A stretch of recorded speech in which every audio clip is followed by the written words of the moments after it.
ของเล่นจิ๊กซอว์ที่เคยเบิ่งเนื้อมีกับข้าวน้ำปลาใช่เอาอันใดมาเบิ่งก่อนจิ๊กซอว์มีปุ้มอันนี้นำได้เป็นปุ้มเขียวว่าเอาใส่ปึ้มอยู่ใส่เบิ่งเขียนอย่างใดโอ้อเมซอนนี่แม่นหยังฮู้บ่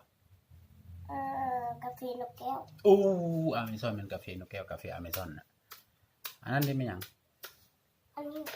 เมี่ยงอันนี้แม่นหยังเอาแมวปั่นน้ำผล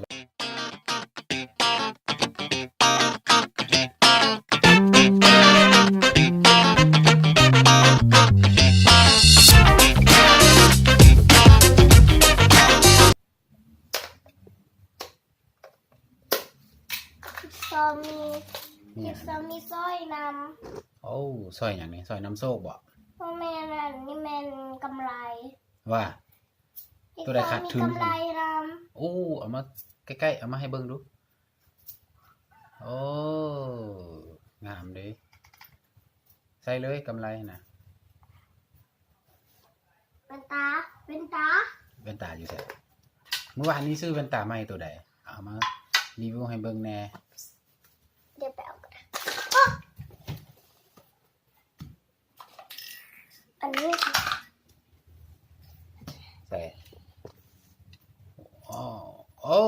แว่นตาลอยน้ำไปซื้ออยู่ใส่เมื่อวานนี้ไปซื้อไทยแลนด์ว่าใส่วับใส่แว่นแล้วเป็นจังได๋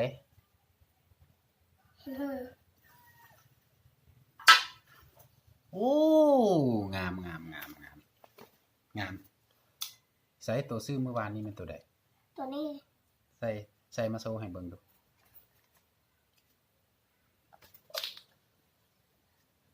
ใส่เวตาใส่ไหมใส่เอาใส่แล้วก็เอามาโชว์ให้เบิ่งใส่โชว์ให้เบิ่งกันนะบ่เอาซื้อเฮ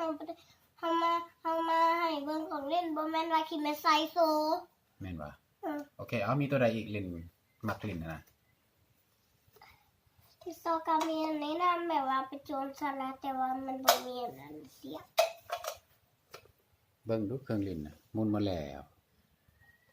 หลายบ่อันนี้เดี๋ยวแม่นหยังก็ตอนจะรุ่งอย่างน้อยพุ่นน่ะแม่นบ่แต่โอเคเอามาทำไมเนี่ยอันนี้เด้ไม่เอากิ้งกิ้งเสื้ออันนี้นะกิ้งเสื้อเอาขนออก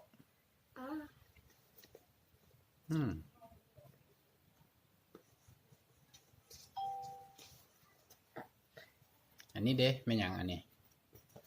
นี่เป็นตัวหยังเฮาบ่พิกเกล็ดมาโซเบิ่งเอาไว้ใส่เฮ็ดหยังอันนั้นใส่กระแจที่บ่อันนี้เด้แม่นหยัง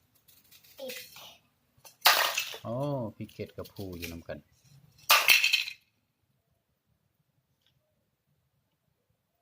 ว้าว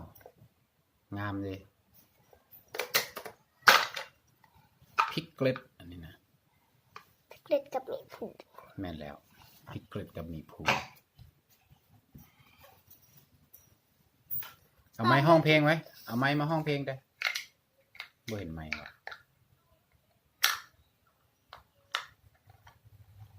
เด้ไม้น่ะมันพังบ่ไม้ห้องเพลงอ่ะนะไม้มาห้องเพลงเหรอห้องเพลงเฮ็ดอาหารให้แน่อาหารแต่ต้องใส่เอาตำมะฮุ่งเด้อได้ตำมะฮุ่งต้องปั่นก่อนสิปั่นเมียตำมะฮุ่งตำมะฮุ่งสุดพิเศษไม่แล้วตำมะฮุ่งสุดพิเศษแล้วก็มีให้เป็นนิฟอร์มอันนี้มันเร็วเสร็จ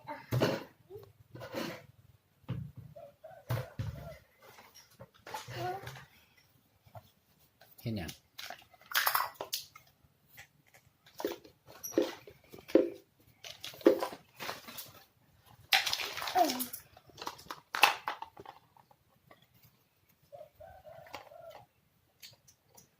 โอ้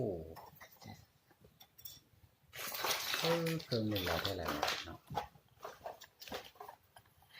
โอ้ลุงเปิดแก๊ส เฮ็ดหยังกินล่ะ เห็นไข่เจียว ไข่เจียว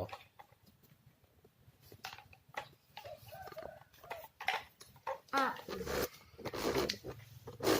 ใส่เมนู โอ้ ว้าว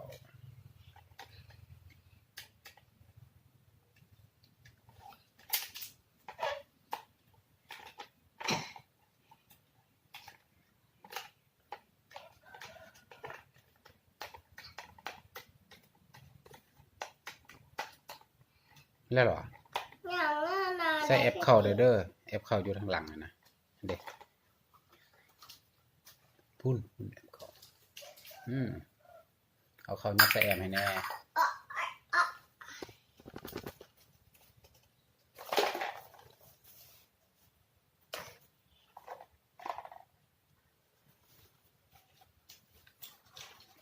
ข้าวสุดพิเศษของ12หั่นหมักแซ่บ มีอย่างเด็ดแซ่บ ๆ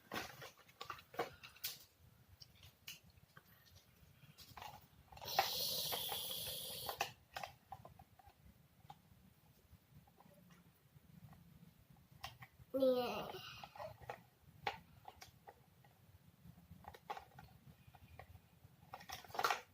สุกแล้วบ่ อันนั้นได้แค่เจียวนะ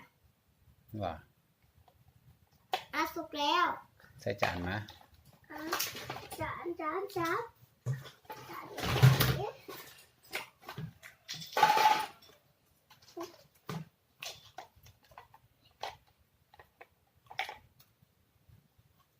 โอเค เอามาโซ่ให้เบิ่งบ่เนี่ย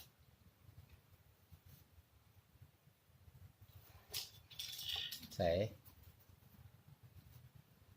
โอ้ไข่เจียวเอามาให้พ่อกินบ่เนี่ย อะ เข้าเด้ ข้าว นี่โอ้ไข่เจียวจิ๊กซอว์แอปเข้าเนี่ยเอามาเอาเข้ายัดใส่ใน มีข้าวอ่ะ นี่เอายังใส่ก็ได้เป็นข้าว มีพิซซ่านำ โอเคเอาพิซซ่าก็ได้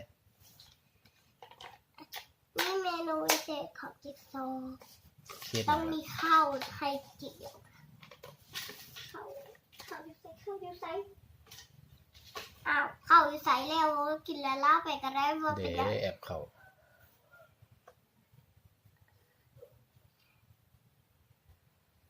โอเคได้แล้ว มาไป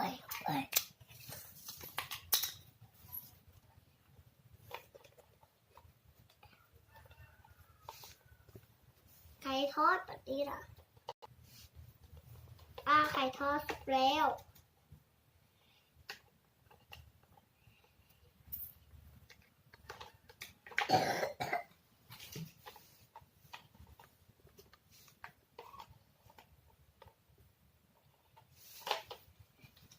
นี่ไข่ทอด นี่ไงข้าวไข่ทอด ใส่อาหารไม่หยัง ไข่ทอด ไข่ทอดไข่ทอดใส่นกกระทาว่ะ มันแม่นเลยบานี้ไข่แซ่บๆเลย ไข่ดาว ไข่ดาวเห็นมาเลย เนี่ยโอเค มา จะเห็นให้มันได้เลย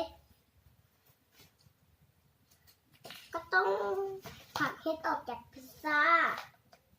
อืม จะพึบ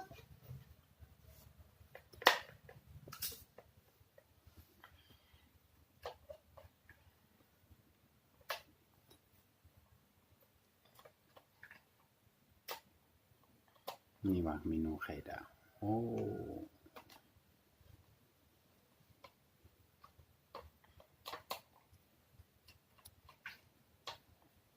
ออกแล้วบันนี้ก็ตักใส่จาน โอเค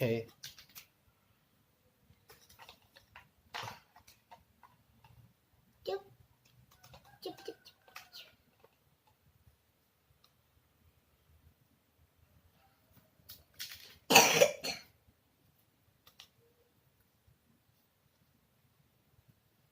แล้วไข่ดาว แล้วค่อยดาว มื้อนี้พอตอนนี้เด้อจิ๊กซอว์อย่าลืมกดติดตามจิ๊กซอว์เด้อ